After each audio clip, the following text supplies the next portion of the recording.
اسمع طبت ولاده وكذا.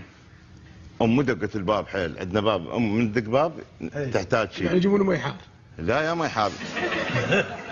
هاي بالافلام المصريه. قالت بس ابو شميسه يدبرها، وين البلايس؟ قلت شنو؟ قالت بلايس، لا تفكر بلا تسالني بلايس. اركض ما اندل عند اهلي، انا في غير بيت. دبرت البلايس طيتها للحجيه، قالت لا تباوع وخر، سدت الباب بجي. رجعت لي قالت شاكوش. لا تفكر. حجيه صدق قالت شاكوش، اقول لك اركض. جبت له شاكوش وجيت، بس دخل جايبين شاكوش جايبين سوبر يجيبوها ما.